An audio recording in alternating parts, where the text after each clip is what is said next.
I am Omega Pax. This is the history of the Headmasters Transformers. The Zarak shield turns the tide. The Zarak shield turns the tide is the 30th episode of Transformers: The Headmasters. It first aired in Japan on March 4th, 1988 on Nippon TV. It's a race against time for the Autobots as they search for the Decepticons' hidden base before the Zarak shield can be completed. Unable to find a trace of the Decepticons on Planet Master, the Autobot Headmasters have taken to space in Battleship Maximus to scan for their enemies, fearing that they can use the G-Metal and the stolen secrets of the Master Sword to complete a powerful weapon. Indeed, the Autobots are right to search in space. The Decepticons on board Scorponoks have concealed themselves from the Autobots' radar by hiding in a field of space dust. Skullcruncher gets confused when Weirdwolf and Mindwipe tell him that the space dust is alien debris, but the Targetmasters get him to leave him alone. The Decepticons head back towards Master after Battleship Maximus moves out of range. The Autobot Targetmasters are not convinced that the Decepticons have left Master correctly, speculating that they have a hidden base beneath the planet's surface.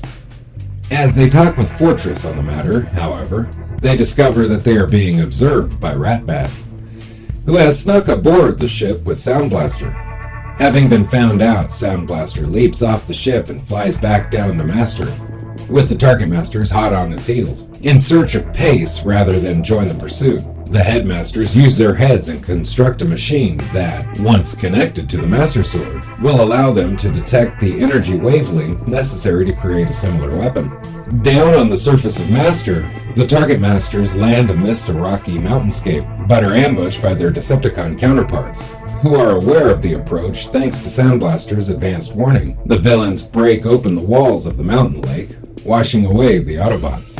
Believing them dead, they report their victory to the Decepticons in the underground base, but Six-Shot points out their disappearance will surely make Fortress suspicious. With Scorponok's new weapon, the Zarak shield, nearing completion, Six-Shot leads an attack force to distract the attention of the approaching Autobots. The Autobot Targetmasters, however, have survived, and observe them from a distance as the attack force flies out of a cave. They suspect the presence of a Decepticon base. As the Headmasters debate the fate of the Targetmasters aboard Battleship Maximus, the report from the Targetmasters is received, with their suspect cave proving to be on the same course as the Headmasters' detector leading them. Naturally, they cross paths with the Decepticons, who lead them off in the wrong direction. But Fortress immediately recognizes their deception and changes the course back to the Targetmasters' reported location. Once in range, their detector goes off, and the four young Headmasters disembark the battleship with a portable detector to find the base themselves. At the same time, Weirdwolf decides that he has had enough of trickery and running around, and breaks ranks to pursue the departing Maximus. Catching up to the ship, he plants two explosives. Wheelie and Daniel are topside watching the sunset, and he deliberately catches their attention by tapping on the hull, in order to keep their attention on him and prevent the discovery of the bombs. Fortress comes to their aid and Weirdwolf retreats, his bombs still in place. Down below, the Headmasters follow the detector to the dried-out lake bed, and the earth gives way beneath their feet, sending them toppling into the tunnels, leading to the Decepticons' cavern below. The Autobot Targetmasters have already entered the caverns and send their small Targetmaster partners into the base to investigate.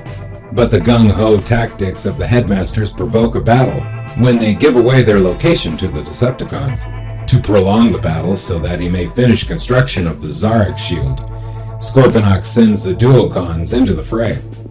At which point the Autobot Targetmaster partners emerge from the base and reconnect with their larger partners. With no options left, Scorponok loads the unfinished Zarak shield aboard his transector and bursts through the cavern roof, attempting to escape into the sky. Battleship Maximus bars his way, but Weirdwolf's explosions suddenly detonate, crippling the ship and allowing Scorponok to escape, despite being clipped by a master beam attack from the Headmasters. With these few extra moments bought, Scorponok puts the finishing touches to the Zarak shield, which now stands poised to defeat the Master Sword.